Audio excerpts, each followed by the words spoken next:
Hi, and welcome to Backstage with Speaking Your Brand. I'm your host, Carol Cox. Today, I have the honor of having three of our recent Thought Leader Academy graduates present 10-minute versions of the signature talks that they worked on with us during the past 8 weeks. We've been helping them to identify their thought leadership message, create their signature talk and framework during that one-on-one VIP day that they each got.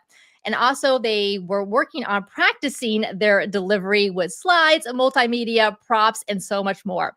So, today you're going to hear and see a 10-minute version of that signature talk. So, a condensed version, but it's going to be a lot of fun because you're going to get to know not only their topic, but also more about them. And I think that's really the beauty of the work that we do with all of our clients is that we really try to find the essence of why they do the work that they do, why that matters to them, why a personal story or an experience they had has shaped who they are today, and why their message is so important to the audiences that they're presenting to.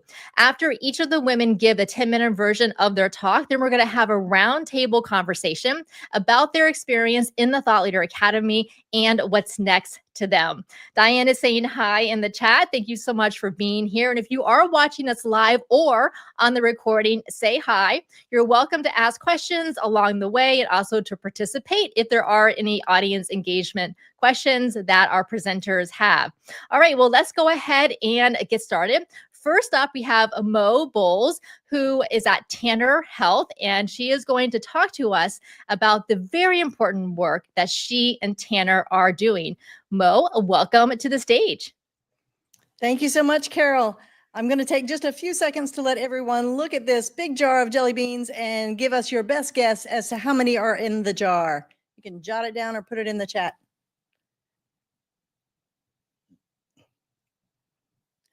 Okay, pencils down. All right, my name is Moe Boles, and I'm here today to talk to you about my favorite subject, women and children's services at Tanner Health. Now, for those of you who don't know, Tanner is a nonprofit healthcare provider in West Georgia with 5 hospitals and over 5,000 employees. We rely on our foundation of donors to help provide supplies and equipment for our patient and our community. Now, most of us try to donate money from whatever we can gather to certain causes or organizations like churches or animal rescues or other local causes. But in today's financial climate, this can be challenging because we don't know what's going to happen. And it's hard to commit to donating money when we're watching a global market roller coaster ride. I'd like to take a moment today to walk you through a brief tour of Tanner's past, present, and future, and paint a picture of the importance of our foundation of donors. Now, a little bit about myself. I am Moe Boles, and I have been with Tanner for about 19 years.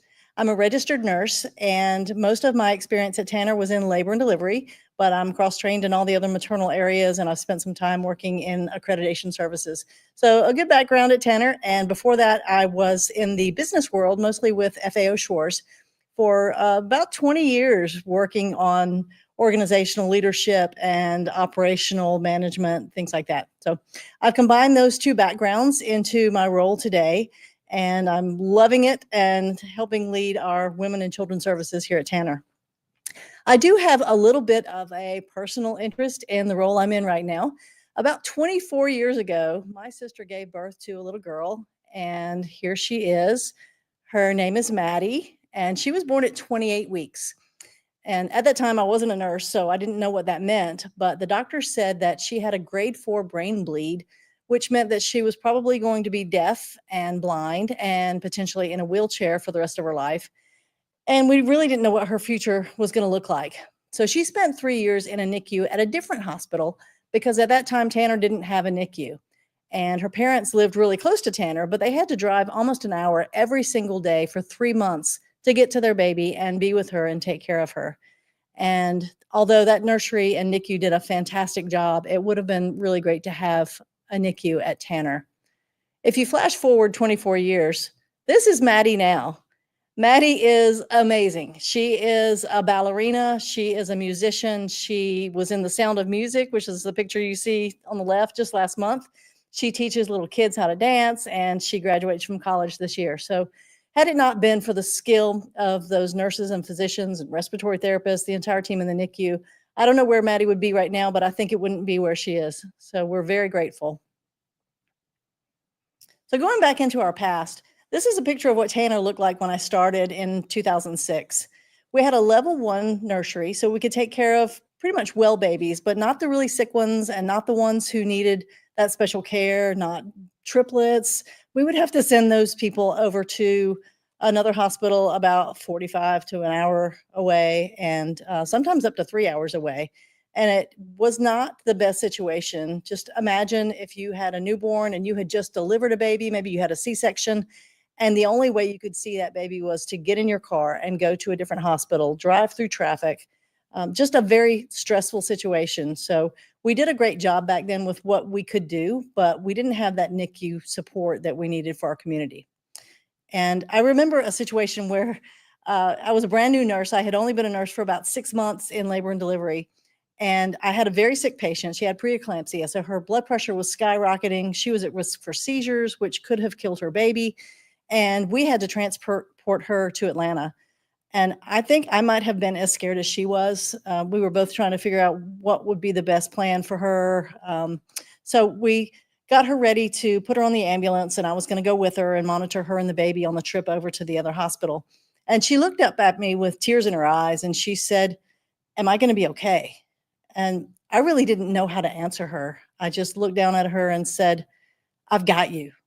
And tears filled her eyes, and I tried to control my shaking, and we got her there, and she was okay, and baby's fine. And she came to see me many months later and showed me the baby. So it all worked out. But I was thinking at that time, man, if Tanner had a NICU, it would be so much better for our community. And I didn't realize it, but the leaders at Tanner were already working on that plan. So as the years went by, we were able to develop a NICU, and just about 2.5 years ago, we had our 5-year NICU anniversary. So this is a picture of our anniversary parade. We invited all the families out who had had babies for the last 5 years who graduated from our NICU, and they had stroller parades and decorated their strollers, and we were able to visit with those families, and they were so grateful for the service we provided. Now, going back to the jelly bean picture, the answer for the jelly bean number is 386. Did anybody come close to that? Don't see. Well, if we had someone with 386, you're correct, and you are the winner of the day, so you can feel good about yourself as you go through the rest of your afternoon. But that number represents the number of families that we were able to keep in our community in those first 5 years and keep them from being separated from their babies and let them just travel the short ride to our hospital to take care of them. So that's almost 400 families that are grateful for what we're doing. We have weekly meetings to discuss the people that we would like to spotlight in a monthly magazine that goes out in the community. So this is just an example of one of those. And again, our community is just so appreciative of what we do. Now, moving to our present, this is a picture of Tanner now, which is a lot different from what it was in 2006. And we continue to grow. We have a level 3 NICU and level 3 maternity services, which means we can keep more of these sicker moms and sicker babies with us, keep them together. This is a picture of our lobby and a labor room and one of our NICU beds. So we've come so far, and we're so proud of the work we're doing. If you look at the birth rates in the United States, you will see that they are declining across the country. That's the chart on the left. But the graph on the right, those green bars, that's West Georgia. And for some reason, we're not listening to the national rates. We just continue to grow, where our birth rates are increasing every year, and we expect that to continue for the next few years. Our NICU admissions are also increasing. Part of that is, you may guess, our moms are getting older. People don't want to have babies when they're younger, so they wait until they're in their 40s to have babies. And sometimes that creates a situation where they might need more NICU care. Last year alone, we had 20 days where we had more babies in our NICU than we could handle. We have a 10-bed NICU, and we had 15 babies for many of those days. So we're trying to get creative with taking care of those. And then our smaller hospital, Villa Rica, usually can handle about 4 to 5 patients a day without feeling the stress. But this chart shows that we've had days where we had as many as 17 patients come through our very small labor and delivery unit in West Georgia in Villa Rica. So the growth is there. And incredibly, we are continuing with our quality initiatives, and we won several awards recently. We were named to the Newsweek Maternity Best Hospitals list. We received a designation from the Joint Commission. And just this year, we got a CMS designation for birthing friendly for both of our maternity centers. So we are continuing to focus on quality.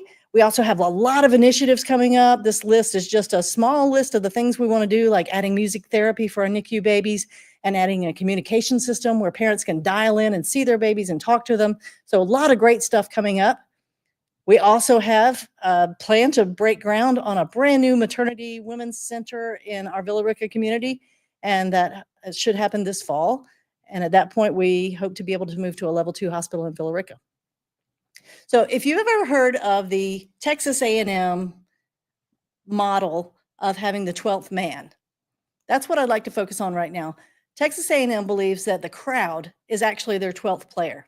So they have 11 players on the field, and that crowd screaming and roaring actually contributes just as much as any one of those players. That's how I see our foundation of donors. The donations we receive represent another player. We're in there taking care of the families and the babies hands-on, but we couldn't do it without the assistance from our foundation of donors. So I'm asking you to be our 12th man and join in and help us take care of our community and our babies. If you're interested in supporting Tanner and our NICU, there's a QR code that you can scan for support, and we appreciate all of the support we get, whether it's just emotional or financial. So thank you very much. Fantastic, Mo. That was incredible. And I loved hearing those stories because it really does put, as they say, a human face, or in this sense, a baby face to the importance of the work that you're doing, especially when you're thinking about needing those donations and adding to your fundraising efforts. So I'm going to ask you some more questions in just a little bit after Melinda and Sara go. But first, let me ask, how did that feel to deliver that version? It felt good. It helps that we have practiced it several times.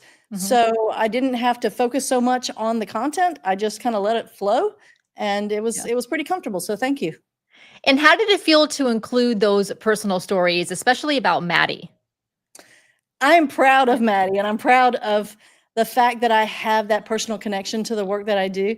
It felt good, and I think it's an important story to tell, to let people realize that I'm not just here doing a job, and we're not all just showing up for a paycheck. Probably a lot of us have stories like that we could share about people we know and relatives we have that have been touched by this. Yeah, absolutely. And, we like to say here at Speaking Your Brand that sharing your personal stories, and especially sharing them with a lot of detail, is what will connect you to your audience. It's not the generic stories that do, it's the more detailed personal stories that do. Because even if someone hasn't personally had a family member who had a baby in a NICU, they maybe had a friend who's had one, or they've had someone that they've heard about, or that they know maybe in their workplace, and then they put themselves in that position as you're telling the story. So then they have even a stronger connection to the message that you're sharing. Right. Yeah. Exactly. All right. Well, Mo, thank you again. Incredible job. And we'll chat with you more in just a little bit. Perfect. Thank you. All right. Thank you so much. Next up, we have Melinda Hrynewycz, and she is a healthcare executive, and she's going to take us down a road that has two directions to go in. And we're going to see which one the audience chooses. Melinda, welcome to the stage. Thank you, Carol. It's an honor to be here. Today, we're going to be talking about a new way to say yes and to be brave. So at an early age, we're asked to decide what it is we'd like to do for the rest of our lives. This expectation shapes our choices, where we invest our time and energy, commit our money. We pick a path, we commit to a path. But what if the best decision of your career was something that you never planned for? So, quick show of hands. Who here has ever worried about doing something the right way? My hand up. What about said no to something because it scared you? Yeah. Awesome. Yeah. Awesome. And what about us facing a new opportunity right now? Yeah. Feel free to post in the chat too if you want to. Exactly. So if you look around, you saw at least our panel, you're not alone. And that's what we're talking about today. We're going to talk about those moments when we're faced with a choice, big or small, and we wonder, is this right for me? Am I ready? What if it's the wrong move? So this ladder may look familiar. Get in line, take the next step. The perfect job is just around the corner. But the truth is, there is no right way. There is no perfect way to build a career or a life. In fact, some of the best things that I've done in my life have things I've never expected, things I didn't plan for, and frankly, things I wasn't sure I was ready for. So who am I? I'm a licensed clinical therapist, and I haven't seen a patient in over a decade. Most recently, I've been the vice president of patient experience and performance excellence at a healthcare system in rural West Georgia. So how did I get there? Well, 3 years ago, I was living in the San Francisco Bay Area. I was working at a job that I really liked. I had a boss that I trusted and a life that I'd built. And then my boss, Jim, comes up to me and says, "Melinda, I'm moving to Georgia. You should come." And I said, "Hell no, Georgia." And so then Jim left and he went to Georgia. And he would reach out periodically over text and tell me how great it was and that I should join him in Georgia. And every time he casually reached out, I would casually say no. He started asking me if I would work with some of these leaders, if I would help out a little bit and get some of his ideas off the ground. So I started meeting with some of these leaders casually. And Jim started to up the ante. He'd start to have more details in his text messages until finally one day, he called me up with a real offer and he said, "Melinda, come to Georgia, write your ticket, be a VP. What do you think?" So he made me a real decision or a real offer, and I had to make a real decision. So I was faced with this choice. I liked California. I loved California. Was I really going to move across the country to a state I'd actually never been to? Was I going to leave my friends? Was I going to leave my routine, my whole life that I created? Throw another piece in that puzzle. I just started dating this amazing guy named Matt. Was I really going to either leave Matt or, gosh, consider moving across the country with this guy that I'd only been dating for 3 months? But the real questions, aside from those, they may seem like real questions, was, what if I hate it? Mm-hmm. What if Matt and I break up? What if I'm not ready for this opportunity that Jim's offering? But it really boiled down to a single question, which was, what if I fail? Mm-hmm. And that's a real obstacle. I think we're not afraid of the opportunities. We're afraid of messing up, not being perfect, of taking a step without knowing that it's 100% the right step. Or worse, we're waiting for someone else to tell us that we're ready. So that's why I've created the BRAVE framework. This is a way to help you evaluate choices, big or small, not based on fear or pressure, but really evaluating it on who you want to become. So today we're just going to talk about the first 3 letters in BRAVE. That's all we have time for. We're going to go over boldness, reward, and authenticity. However, I do have my contact information on the final slide. So if you'd like to connect after this, you can hit me up on LinkedIn or email me. I'm happy to talk to you about the other letters in the framework. So let's go with B first. So B is for boldness.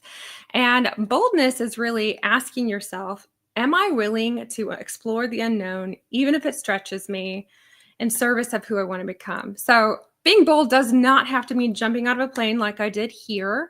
Certainly doesn't mean I have to jump out without a parachute. But in full transparency, I'm giving a thumbs up here. That's after the chute opened and I knew that I was going to live. So definitely you don't have to jump without a chute. But it does mean, are you being open to new ideas? So will this opportunity help me become more of who I want to be? Am I feeling like I could belong and thrive with this new opportunity? Am I dismissing it just because it's unfamiliar? Am I really giving this opportunity a real shake? So ask yourself that, right? So my example, when I started going through this real offer from Jim and I stopped saying no offhand and I asked myself, am I just scared? Or is this truly wrong for me? And I realized I was scared. But it was a kind of scare that really comes with growth. So then we want to evaluate the opportunity with our next letter, which is R for reward. So reward can be much more than just the monetary that comes with that job title or any sort of tangible items. Rewards can be far, far richer. So when you're evaluating the opportunity, think about some more R words. So reinvention's one. Can I evolve or grow through this opportunity? I also like to think about reach. By taking this, will expand my reach? Will I have a chance to do more with what I want to do with my life? Could this reignite joy or passion for something that I'm excited about? And does this align with my values and belief system? So in moving to Georgia, when I looked at this through the lens of reward, I really felt like it would expand my reach. I could do more. I could influence more. I could grow more. I wasn't just another liberal in California in a pond of people just like me. I really had a chance to stretch and grow and lead. So I want you to ask yourself this question: what would not moving forward cost you? That's another way to look at reward, is the opposite. Okay, so final letter we're going to go over today is authenticity. So does this opportunity honor who you are or who you're becoming? So more than just about being yourself, it's making decisions that reflect your identity and your values. Asking, does this match with what matters most to me? Do I know what I really want? Can I be myself in this space? And am I acting from my truth and not from fear? So, spoiler alert, I took the job. I moved to Georgia. I brought Matt with me. It's going really well. And we got here at the end of June, which a lot of people know is Pride Month. And so one of the first things I did in my community is I put up my pride flag. It's important to me to show that I'm an ally to all. And Matt actually said to me, he's from the South, he's like, "Ooh, you're brave. Are you sure we want to be putting that up right away? Do we want to get to know people a little bit before we do that?" And I said, "No, absolutely, I want to put this up." So I put up the pride flag. Nothing happened, which is fine. Every year I've put it up since. But a couple months ago, one of my neighbors, who's actually a work colleague, came up to me in a director meeting, and she gave me this. I don't know if you guys can see it. It's a little rainbow bear. And this little bear, he'll move over there, meant a lot to her. She crocheted this and then gave it to me. And what she said was she saw my act of bravery. She saw my flag. She said it meant a lot to her to know that someone else would be an ally for others because her daughter is gay. And so she wanted to make this for me as a symbol of something that I could hold on to about what I did and how that impacted her. That moment, that was the reward. That was the belonging. That was the authenticity. So I want you to think back and reflect on a time when you said yes to something that wasn't authentic, and think about another time when you did. Feel the difference. So now I've got some homework for you. I want you to imagine your life if you make decisions out of that place, not from fear, not from perfection, but out of boldness and reward and authenticity. What would that look like for you? So here's your homework. I want you to sit down and ask yourself, who do I want to become? Make a list. Just jot down some ideas. It doesn't have to be perfect. If you haven't figured it out by now, there is no way to be perfect, but you can do it by being brave. So, full disclosure, that job I moved to Georgia for, it got eliminated 2 months ago. It was hard. It's disappointing, and I have no idea what is going to come next. But I do know this, that I don't regret saying yes, because yes aligned with who I am. I chose to be brave then, and I'm choosing to be brave now with my next opportunity. And I hope that you guys will reach out to me and connect and tell me how you're also being brave. Thank you so much for your time. Fantastic, Melinda. Again, that was so well done, and and it felt so seamless and fluid. Even this 10-minute version, integrating your personal story with the framework and these lessons for the audience to take from it. How did that feel delivering it? Well, like Mo said, it's a lot easier having gotten the practice several times leading up to it and having the coaching. The VIP day with Diane was just phenomenal in helping me really craft the message. So when you stick in your personal stories, it's a lot easier to just talk from the heart. And when you had that VIP day with Diane going into it, I think you had already had an idea for your framework, right? Mm-hmm. Yes. So use some AI and ChatGPT to help narrow down some of my ideas. But with Diane and doing Post-its really helped condense it even further and have a clear message of where I wanted to start and where I want to go. And were you surprised that she was asking you a lot about personal stories as she was working on the board with the Post-it notes? Well, it felt very seamless with Diane, where she's just trying to get to know you. And then before you knew it, she had this beautiful board put together where she'd incorporated all the different stories about how you could stick this in here and how you could stick that in there. And I love that we'll be able to expand this talk into a 45-minute or a book or a seminar and also condense it down to these smaller talks. So it was a great opportunity working with Diane. Oh, I love that. Yeah, she is excellent at what she does. All right, we'll chat with you a little bit more in just a moment, Melinda. So now let's bring up our third presenter, Sara Ecklein. Welcome to the stage. Let me bring up your slides. There you go. Happy to be here, Carol. Melinda, I love your presentation. I took a lot out, and hopefully this kind of final presentation will kind of lead nicely into it. So, legacy of love. I'm kind of turning the page and changing the topic. We're talking about all things estate planning today. So, how to plan with intention, with our identity, and really with integrity. So, do you have an estate plan? No, I'm seeing a lot of no's. Any listeners, I would love to know in the chat if you do. For those that do have an estate plan, have you reviewed it within the last 5 years? And have you communicated with your loved ones on this plan? This is a really important step. With your communicating with your proxies, the people that you named in these documents to act in the event of your incapacity and death. The next piece, have you communicated where your important documents are stored in your files? All of this kind of goes into comprehensive planning. So I want to start off with telling you a story that's a bit unusual. At least for me, it was quite unique. Over the holidays, I was contacted by an attorney that I work with regularly, asking me, do I have space in my caseload to take on additional clients? There wasn't much information. Because she's someone that I've worked with for many years, the answer was yes, I can make room for this ask, for this favor for her. Soon I find out that another professional trustee was literally on her deathbed. And I had 2 phone calls with her, 30 minutes in length, before she passed away.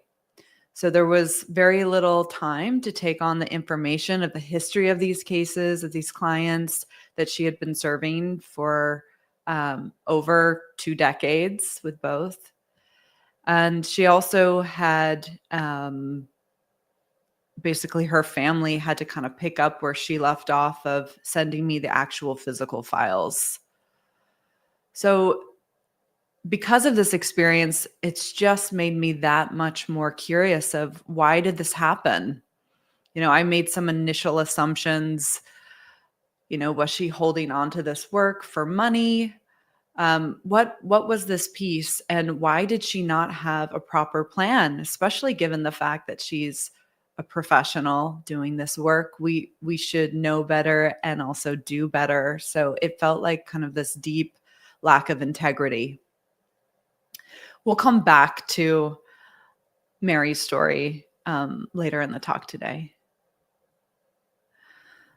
So what I find in this work is that most of us do know that we need to set up an estate plan. It might be on our to-do list, but maybe we never get around to it. So why do you think we procrastinate? I don't know if anyone in the chat can answer, but this is what I find in my practice.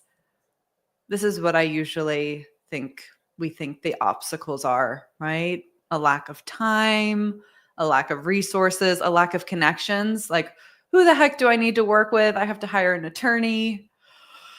I have to name people in these documents. Who am I going to name? The more that I peel back the onion of why we don't plan, I find that really what it comes down to is the denial of death, that we really think that we'll always be in control, that there will always be a tomorrow. And, as we see in Mary's case, the story I was sharing earlier, I felt like this demonstrated exactly why we must all need to plan. And planning isn't only for the rich and the wealthy. It's not only for people with children. It's really for everyone. So, hi, I'm Sara Ecklein. I'm a professional fiduciary. And what that means is I am a private trustee. I can also act as someone's agent for both healthcare and financial decision making. I've administered over hundreds of trusts and estates. I've been doing this work for over a decade, and it's an absolute honor to essentially carry out people's final wishes. And it's really what originally brought me to this work. So I'm going to tell you another story, and we're going to go back in time about 15 years ago, long before I was doing the work that I'm doing now. And I was actually working professionally as a chef. And I got the call from my partner at the time that her aunt was referred to hospice. And I was at the restaurant wearing my apron, prepping salad for the day. And I just knew that I needed to be there. So I dropped everything. We drove up north 2 hours, and little did I know that this would be one of the defining moments of my life and ultimately lead me to a career that I absolutely love. I describe it as a head and heart alignment for the work that I do. But I was with Lori the last 3 days of her life, and my experience with death in general, but also her death, was everything was really stripped away. The busyness of life, just kind of the noise and the chatter. And I was just forced into the present moment, being present to her dying, and also just being left with the love that we share in the family. And that set my path on this trajectory where originally I thought I would be a hospice nurse. And I quickly realized as I started going back to school that nursing wasn't quite the right fit. And eventually I wound up working for a professional fiduciary, and really the rest is history. Like I said, I describe it as a head and heart alignment. And ultimately the thread of end of life care very much goes through each and every one of my clients' stories and lives, where ultimately carrying out final wishes is the work that I do. So going back to planning, I find that there's really 3 key elements that's required. The first is intention, then identity, and integrity. So today we only have time to touch upon one, and that's going to be intention. So I find when most people come to this work, estate planning, we're coming to this from a place of worry, of fear, of not knowing. And what I believe is that this sets out a whole trajectory, not only for our own life, but for our family, our loved ones, and it has a ripple effect in really future generations. So coming to this work can deeply, deeply change not just our life, but those future generations, and ultimately being connected from this place of love, of care, and intention. This is where we want to be moving from. And this is really what I think can change the world. So we're going to just briefly show you this. This is my legacy framework. We're running out of time already today. If this work resonates, I would love to hear from you. You can connect with me on LinkedIn or even reach out by email. But I want to just leave you with this question. What's the next thing that you need to take action on? Do you need to move from a place of just getting educated about what an estate plan is? Maybe you know enough about that and you just need to get it done and set that date on the calendar and meet with your attorney.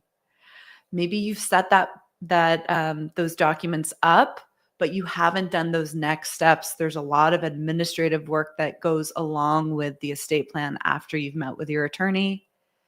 And have you communicated this with your loved one? Again, going back to where we started. And then I would say, lastly, this is an area that we need to tend to regularly, having a yearly check-in review, whether it's looking at your estate plan documents and seeing that that plan still makes sense, or just maybe checking in with the people that you've named in these documents. Are they still appropriate and able to act? So I have the Legacy of Love podcast, and it's so much inspired by conversations like this. This is absolutely what I love to do. There's so many resources and many episodes there, from estate planning attorneys to financial advisors. And I really only bring on experts that lead from their heart, similar to my approach. And like I mentioned before, I would love to connect with you on LinkedIn. If you have any questions, and I do have a free resource, a free workbook.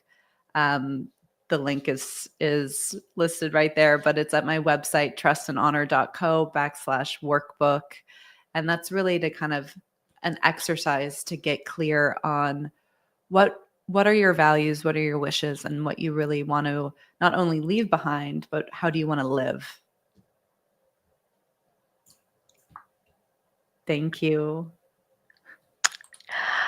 Well done, Sara. You have such a calming presence. I can see how your clients would really enjoy working with you, because I can just feel that place of love that you're coming from, instead of fear and anxiety and overwhelm. So I'm sure that that's so much of what you give to the people that you work with. Oh, thanks for noticing that. Yes, Yeah. I feel like being present, being calm. I speak to a lot that my daily meditation practice is kind of the foundation of my life and how I can really serve and lead with heart. How did that feel to deliver the 10-minute version? It was good. It was better than I thought it would go. I know you've had a lot going on with your little one, so I'm so glad that you were able to make it here today. Yeah, I think, practice makes perfect. Practice makes perfect. So I'll continue to practice this, but I do think that this framework and, working with you and your coaching has really kind of helped, where you can see where there's so much where you don't need to like memorize a script, because you know this, right? It's the work that I lived, the stories that I'm here to share. And that's really, where it's important to lead from. Exactly. Like we say, your stories, your content. It's just a matter of putting it together in the flow, so that you take the audience along the journey to get them interested and to see how this is relevant to them. And you did a beautiful job of doing that. Thank you. Hopefully I didn't lose anyone. I know estate planning can be quite dry and boring, but that's ultimately my message too, is it's really not. So Thank you, Well, Carol. yeah, and let's talk about audiences, intended audiences versus today. And I'm going to bring in Mo and Melinda for this. So obviously here on our LinkedIn Live, and this is also going out to our YouTube channel, is that you don't know who's listening. It's not your ideal target audience. And I know, Sarah, for you, you're mostly talking to professionals in your field. Mo, you're talking primarily to people who work within Tanner Health or people who are in your community. And then Melinda, we can chat about your audience as well. And so, I'm going to have Mo, you start. Let me unmute you here. So I know that you recently got to deliver pretty much the full version of this presentation to the Tanner Foundation. So tell us how that went and how did it feel now kind of repurposing it for this general audience here? It felt really good in front of the actual foundation, a larger group. It was a group that was at a higher level than I'm used to addressing. So I was a little extra nervous, but having gone through the sessions that we've had together and the sort of formula that you gave us to structure our talks around really made a difference in my confidence and my comfort level in addressing a group like that. So I was excited about it, although that nervousness is always there. I think they call it eustress versus distress. So I had some of that eustress going on, but I think that was a good thing. And I don't know that I would have done as well without the personal stories that we inserted into it. I think that really made a difference. So I was grateful that I had that practice going into such an important talk. And from what I heard through the grapevine, people who were there for your presentation said it was stupendous and that you're a rock star. I got some good feedback. Yeah, yes. Thank you. Yes, you did. All right, Melinda. So Melinda, tell us about who your intended audience is for your talk. Absolutely. I've been doing a lot of work with young professional women and have quite a number of mentees. And really with working with Diane, we took the idea of this item that had just happened to me and how could I use some real pain and real vulnerability to talk to a younger generation about not trying to get it perfect. So I've been reaching out to the local university, even my old sorority from back in college, to see if there are some groups or really more the young professional women that might need to hear this message. So it's not intended to be for my peers or the other executives, though it could be. But what I really like about it is that you taught us how we could take these different pieces of our big message and how you could tailor it to the different audience that you might be targeting. So if I was going to talk to professionals, I might tweak it a little bit to talk about what else could they be saying yes to enhance the career that they're in versus a young professional who's so worried about, am I going to get this right? And just taking that pressure off themselves and doing something. So I love that we can tailor the talk to the different audiences that we want to speak to. Yes. Yeah. And well done with that, Melinda, here today. And then Sarah, we worked together in your VIP day. And as I mentioned just a couple minutes ago, your intended audience are other professional fiduciaries or attorneys who are in this space and do this type of work. And so that was like that's what we were thinking about as we were mapping out your talk. And then for here today, I said, well, this is very much a very general audience, but everyone needs an estate plan. And I felt like those things that we identified, the identity, the integrity, the intention, the denial of death as the ultimate obstacle applies to everyone, whether they're in your space or even just people like me. Yeah, no, absolutely. And I think that that's what I really appreciate about like the framework.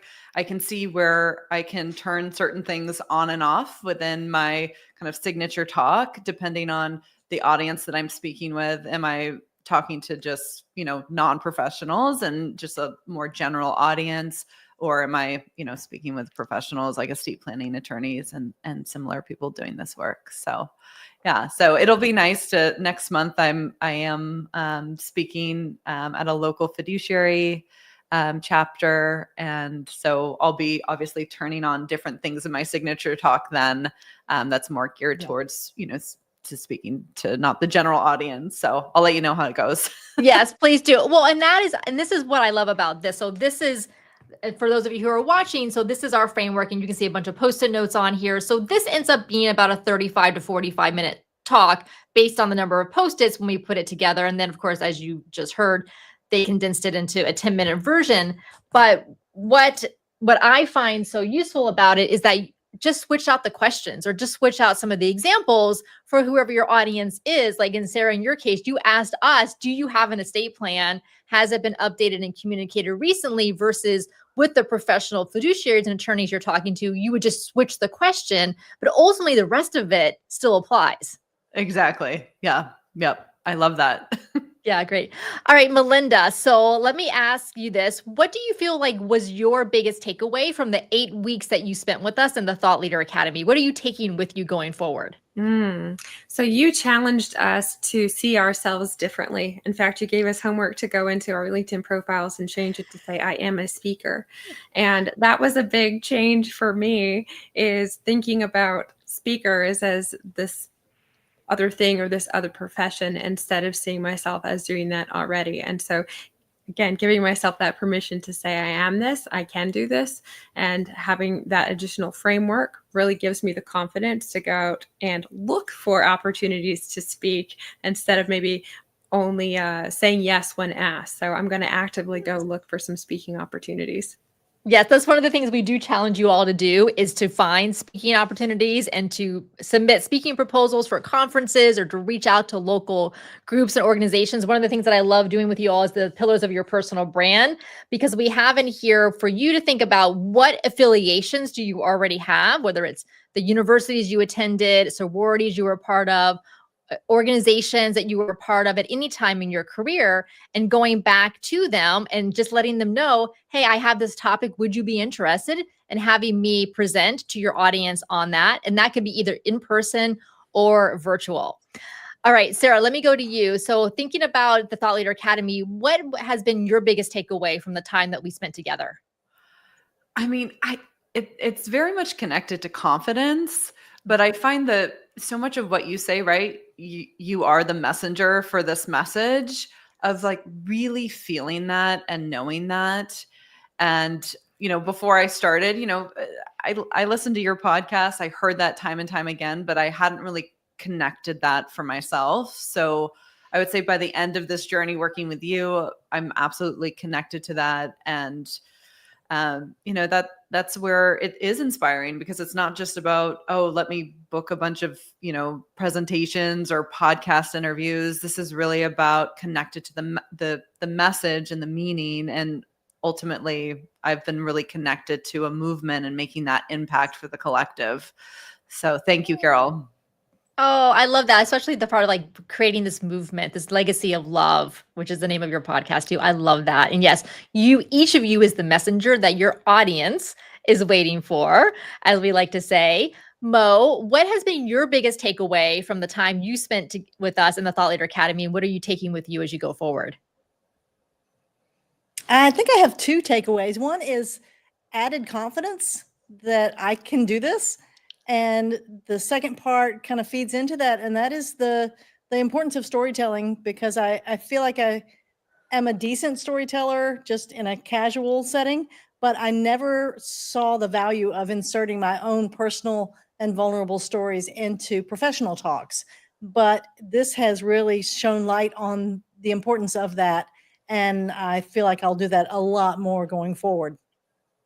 You absolutely should. You are a great storyteller. We've seen it on display during our group calls here. So I love that you're taking that with you.